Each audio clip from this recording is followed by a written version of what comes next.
Allah berfirman, wahai orang-orang beriman, hendaklah kamu berzikir sebanyak-banyaknya. Tujuannya supaya hati kita hidup. Kita sebaliknya, amalan zikir ni sedikit-sikit pun tak apa. Allah perintah setiap kita, uzkurullaha zikron katsira. Zikirlah, zikrullah lah sebanyak-banyaknya. Kita bagi tahu diri kita, zikir sikit-sikit tak apa. Sebab sunat perkara yang baik dibuat apa-apa ada, ditinggal tak berdosa. Jadi zikir sikit-sikit saja. Dalam keadaan ini dia tak tahu dia melawan Allah. Aku perintah kamu, ya ayyuhallazina amanu dzkurullaha dzikran katsira. Wahai orang-orang beriman, hendaklah kamu zikir banyak. Tiba-tiba kamu zikir sikit-sikit melawan Allah dalam keadaan tak disedari. Allah juga berfirman, hendaklah kamu sebut dan ingat nama Tuhan kamu dalam hati kamu, Allah, Allah, Allah. Dalam keadaan hatimu tadarruk kepada Allah, takut kepada Allah sepanjang masa siang dan malam tanpa ada suara. Janganlah kamu berhati ghaflah, berhati mati. Allah ajar kita untuk menghidupkan hati, zikir dalam hati secara langsung. Allah, Allah. Seberapa lama yang boleh. Tapi kita pun tak ambil hal. Zikir ini sunat, dibuat dapat pahala, ditinggal tak berdosa. Begitulah Allah juga berfirman, hendaklah kamu sebut dan ingat nama Tuhan kamu Allah dengan sepenuh hati, tertumpu hanya kepada Allah semata-mata. Kita pun sama saja. Zikir ini asal buat. Kita solat pun dah zikir, kita sedekah pun sudah zikir, kita cakap baik pun dah zikir, kita kerja di ladang dengan tulang pak kerat pun zikir. Inilah tuan-tuan dalih-dalih kita untuk menjauhkan diri daripada amalan zikrullah.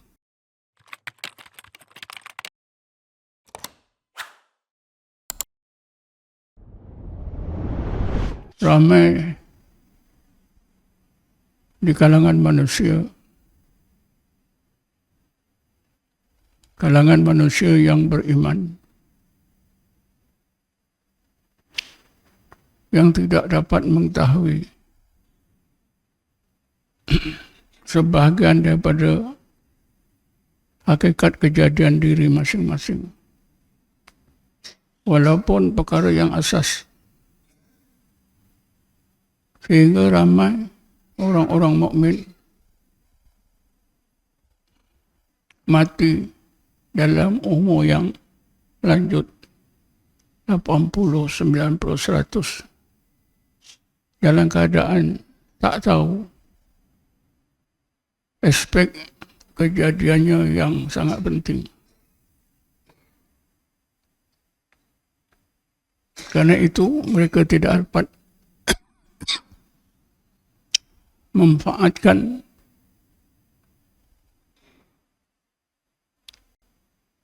kurnia Allah dalam kejadian diri. Ramai di antara kita tidak menyedari, tidak tahu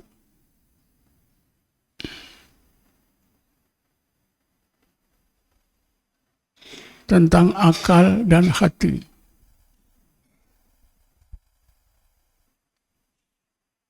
Orang-orang mukmin, orang-orang yang beriman di akhir zaman hanya tahu mereka ada akal. Ada juga yang mengetahui mereka juga ada hati. Tapi mereka tak tahu apakah kegunaan akal dan hati. Padahal dua kejadian saja yang ada pada diri. Akal dan hati. Bukan 20, bukan 200. Dua saja, akal dan hati. Sampai mati umur 80-90, dia tak tahu apa guna akal, apa kegunaan hati.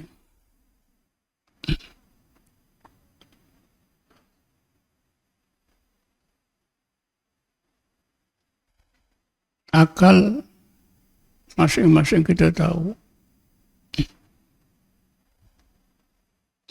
Ada yang cerdik, ada yang kurang cerdik, ada yang bodoh, ada yang terlalu bodoh. Mengira 1 sampai 10 pun tak tahu. Itu akal. Tapi apakah hati? Adakah kita hidup ini dengan akal saja? Allah kurniakan hati. Bismillahirrahmanirrahim. Walaqad dara'na li jahannama katsiran minal jinni wal insi lahum qulubun la yafqahuna biha. Sesungguhnya kami sediakan untuk isi neraka itu ramai di kalangan jin dan manusia. Yaitu jin-jin dan manusia-manusia yang kami kurniakan kepada mereka hati. Tapi mereka tidak dapat menggunakan hati masing-masing untuk memahami kebenaran Allah. Di ayat ini jelas. Setiap manusia ada hati. Tapi kita tak tahu apa ni hati. Apa kegunaan hati? Apa pentingnya hati? Tak tahu. Walaupun yang basic.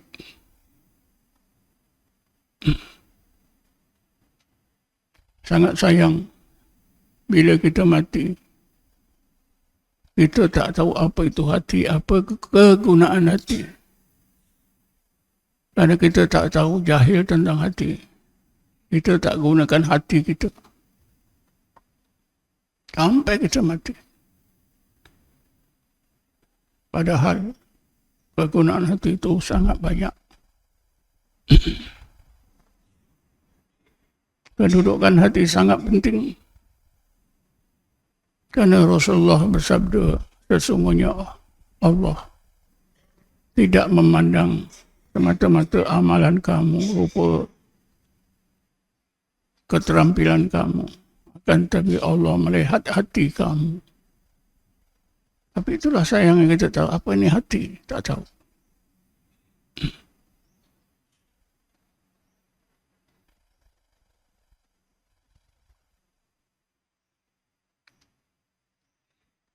Selalunya kita diberitahu akal itu letaknya di kepala.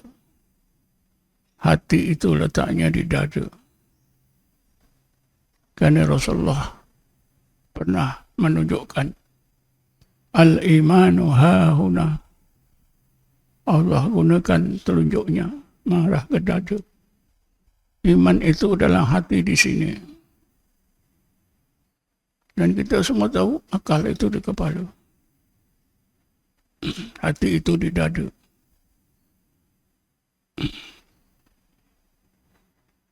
Kegunaan akal terbatas. Yaitu perkara-perkara yang boleh masuk akal. Kebenaran-kebenaran yang boleh masuk akal. Atau sesuatu yang boleh diterima akal. Itulah keupayaan akal. Perkara yang tak boleh diterima oleh akal, akal tak boleh terima. Akal tolak.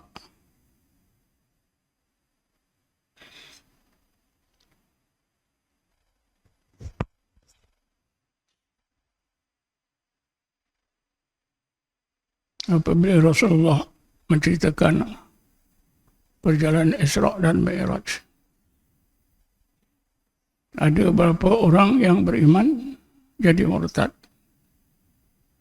kerana akal mereka tak mampu menerima cerita yang menggemparkan itu. Akal tidak boleh memahami. Tapi Sayyidina Abu Bakar menyebutkan, kalaulah Rasulullah bercakap lebih daripada itu pun aku percaya. Di sinilah letaknya peranan hati. Sesuatu yang akal tak boleh faham, maka hati akan dapat memahami. Kerana itu keupayaan, daya keupayaan hati jauh lebih canggih. Jauh lebih penting berbanding dengan akal. Kedua-duanya ada dalam diri kita, yang mesti kita manfaatkan untuk hidup dan mati kita.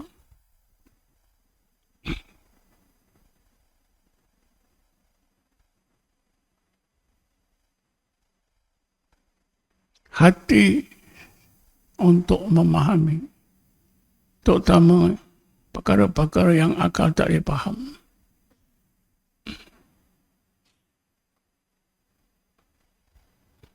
Dengan akal manusia dapat ilmu. Semakin cerdik akal seorang, makin banyak ilmunya. Tapi untuk memahami ilmu yang mereka ada, perlukan hati.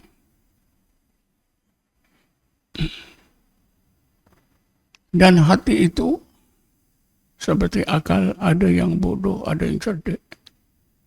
Tapi hati ada yang mati, ada yang hidup. Bercahaya.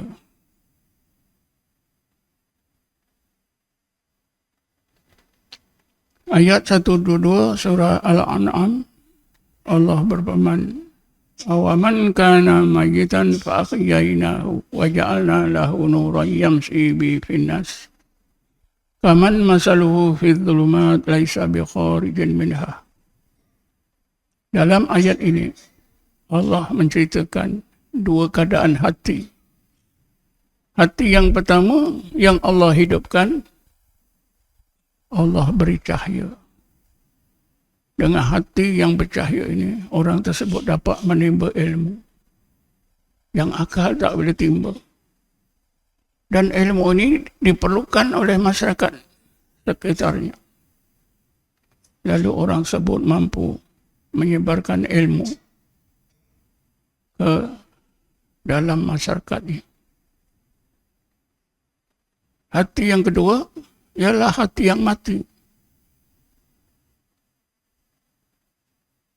yang tidak diberi cahaya oleh Allah, berada dalam gelap gelita. Adakah sama? Allah tanya, adakah sama?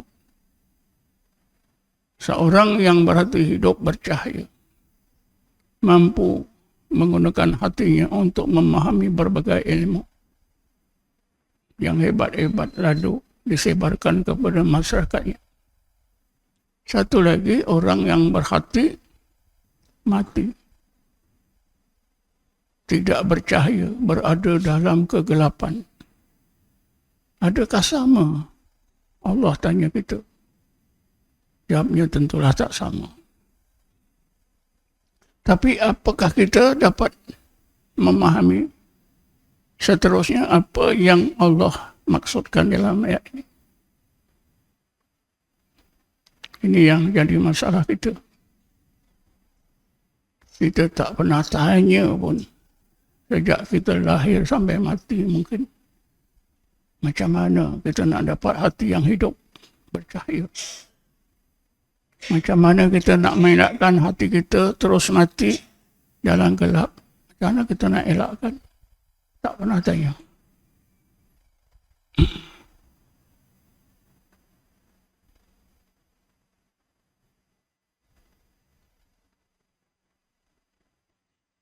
Allah bukan hanya jadikan akal dan hati untuk kita gunakan.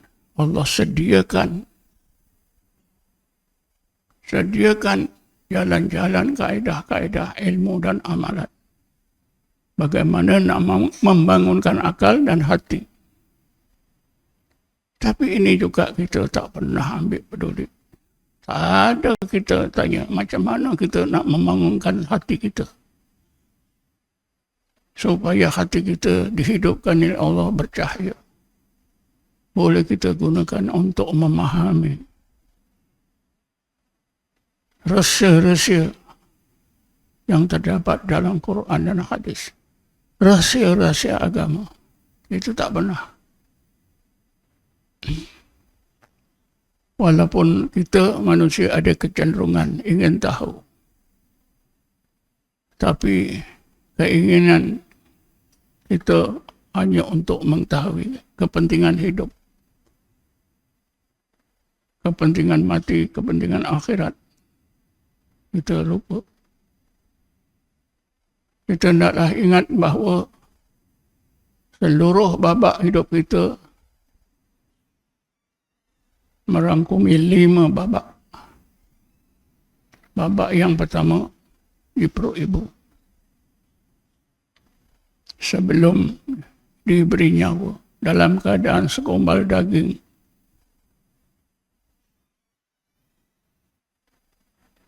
Babak yang kedua ialah hidup kita di dunia ini. Tahap yang kedua.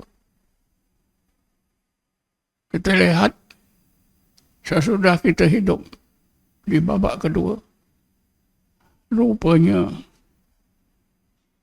kehidupan kita di babak kedua ini lebih hebat berbanding dengan hidup kita dalam rahim ibu.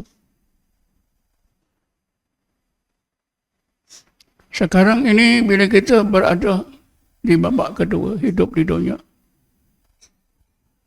kita fikir dengan akal yang dengkal, oh inilah hidup. Inilah surga, tak ada yang lain. Tapi percayalah, apabila kita dipindahkan oleh Allah ke babak ketiga, dimatikan. Babak ketiga ini semakin meningkat, semakin indah, semakin sempurna hidup kita. Tapi apa yang kita pahami, mati masuk dalam tanah 3 kali 6 kaki. Selalu kita dibayangkan gelapnya kubur, gelapnya kubur.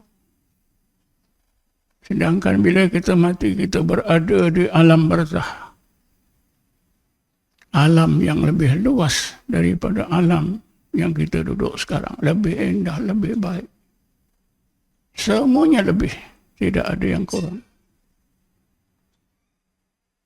Tapi itulah menjadi teka-teki kita. Betul ke? Betul ke? Karena hati kita mati. Andainya hati kita hidup, kita nampak kebenaran tersebut. Fir'aun ketika hatinya mati, semua yang dibawa, kebenarannya dibawa oleh Nabi Allah Musa, semuanya salah. Sanggup dia membunuh Nabi Musa dan pengikutnya. Tetapi apabila sudah tercungap-cungap, hampir meninggal, hampir mati, ketika itu Allah bagi peluang untuk melihat keindahan alam, malakut alam yang ketiga, hidup manusia di tahap ketiga, di alam barzakh. Semua kebenaran diperlihatkan oleh Allah. Barulah Fir'aun ingin beriman. Tapi masanya sudah terlambat.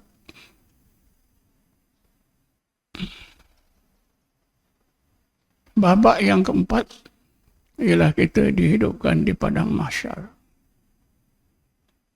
Yang selalu digambarkan, disitulah masa kita dikira amal baik atau jahat. Digambarkan dengan kesusahan bagi mereka yang jahat dan berbagai kesenangan bagi mereka yang baik. Juga sebenarnya hidup di padang mahsyar ini meningkat, bukan semakin menurun. Memang yang jahat jadi susah, yang baik senang, sesenang-senang. Akhir sekali kita dimasukkan dalam surga. Kalau kita lihat daripada babak pertama, kedua, ketiga, keempat, kelima, kehidupan kita semakin meningkat, semakin baik, semakin sempurna. Bukan sebaliknya. Oleh kerana kita tidak dapat menggunakan hati kita. Kita gunakan akal kita. Yang kemampuannya terhad, yang masuk akal saja. Karena itulah kita memikirkan hal yang sebaliknya. Kematian merugikan, menakutkan.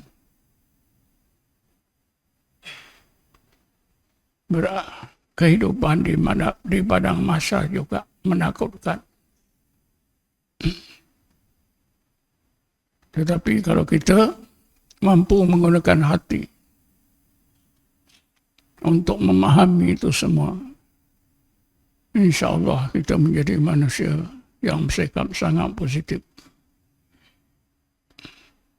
terhadap kehidupan kita sekarang dan akan datang. Allah Subhanahu wa Ta'ala yang Maha Pengasih, Maha Penyayang, yang mengurniakan setiap manusia hati, bukan hanya dikurniakan hati itu saja.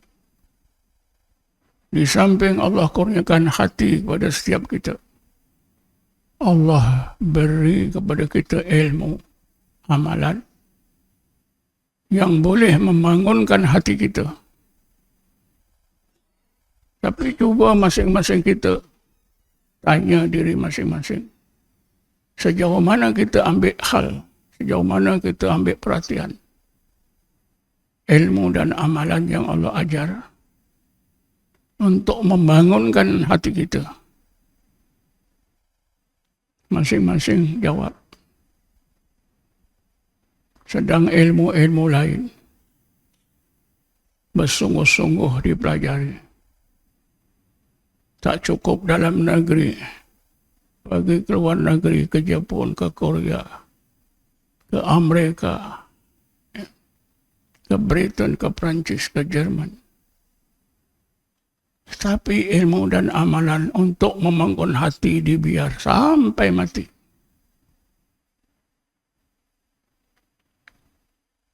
Matinya dalam keadaan hati yang mati. Tentulah Allah sangat murka. Aku kurniakan kepada engkau hati, engkau biar. Engkau cari ilmu sampai ke barat bertahun-tahun. Sedang balik hanya untuk menjadi engineer. Lepas itu berapa puluh tahun kau mati. Dalam keadaan hatimu mati. Bayangkan, kalau orang tersebut solat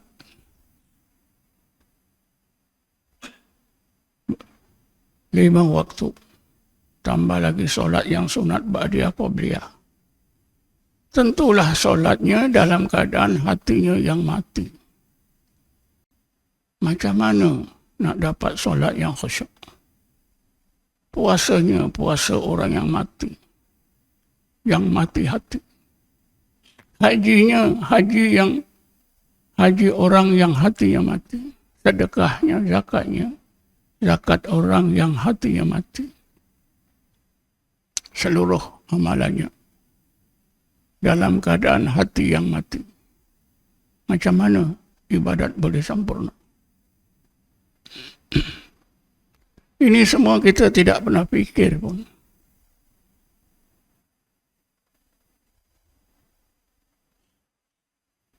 Allah berfirman, Ya ayyuhalladzina amanu dzkurullaha dzikran katsira. Wahai orang-orang beriman, hendaklah kamu berzikir sebanyak-banyaknya. Tujuannya supaya hati kita hidup. Kita sebaliknya, amalan zikir ni sedikit-sedikit pun tak apa. Allah perintah setiap kita uzkurullaha dzikran katsira. Zikirlah, zikrullah lah sebanyak-banyaknya. Kita bagi tahu diri kita, zikir sikit-sikit tak apa. Sebab sunat perkara yang baik, dibuat apa-apa ada, ditinggal tak berdosa. Jadi zikir sikit-sikit saja. Dalam keadaan ini dia tak tahu dia melawan Allah. Aku perintah kamu, Ya ayyuhalladzina amanu dzikran uzkur, Ya ayyuhalladzina amanu dzkurullaha dzikran katsira. Wahai orang-orang beriman, hendaklah kamu zikir banyak. Tiba-tiba kamu zikir sikit-sikit melawan Allah dalam keadaan tak disedari. Allah juga berfirman, "Wadhkur rabbaka fi nafsika tadarruan wa khifatan wa dunal jahri minal qawli bil ghudwi wal asal wa la takun minal ghafilin." Hendaklah kamu sebut dan ingat nama Tuhan kamu dalam hati kamu, Allah, Allah, Allah. Dalam keadaan hatimu tadarruk kepada Allah, takut kepada Allah sepanjang masa siang dan malam tanpa ada suara.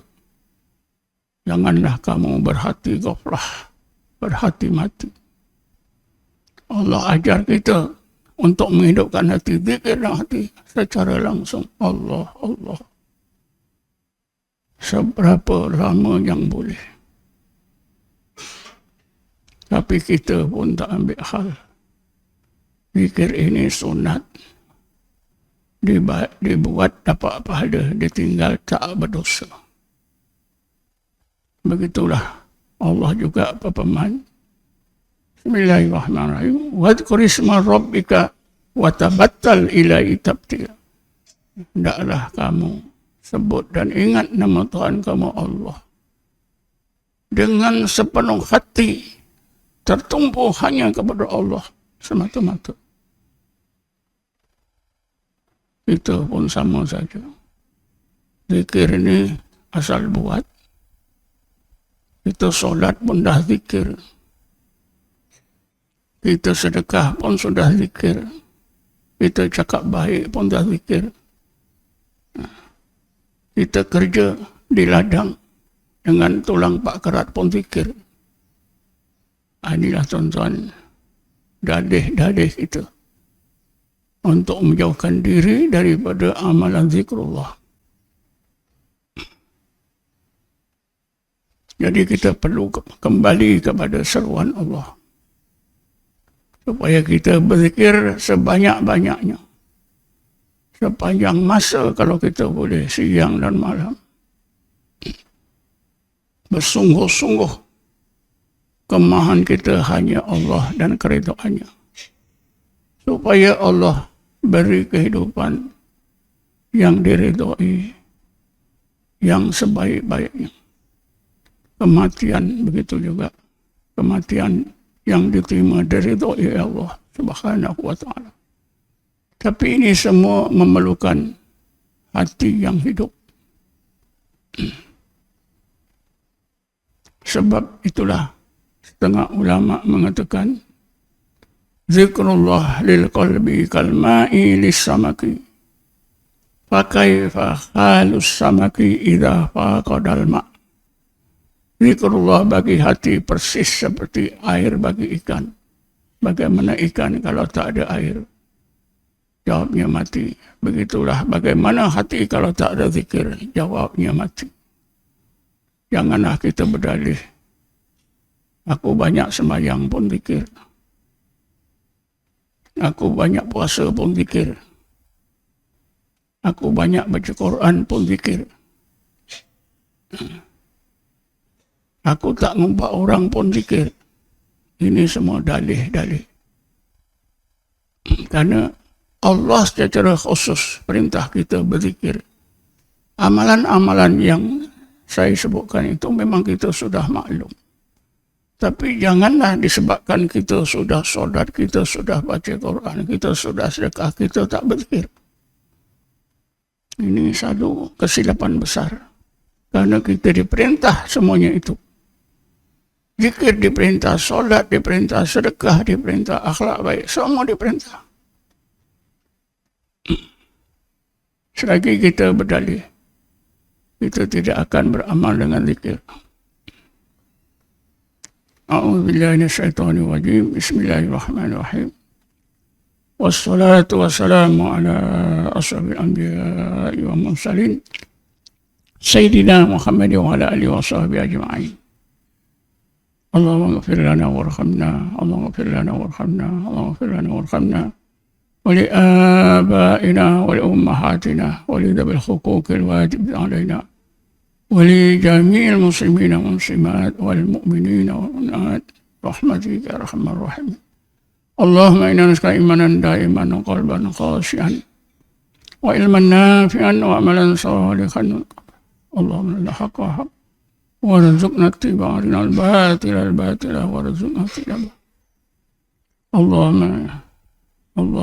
إنا نسألك التوبة والإنابة والاستقامة على شريعة الغراء والطريقة البيضاء، وجعلنا مستقيما ولا تجعلنا سقيما. ربنا آتنا في الدنيا حسنة وفي الآخرة حسنة وقنا عذاب النار، والحمد لله رب العالمين.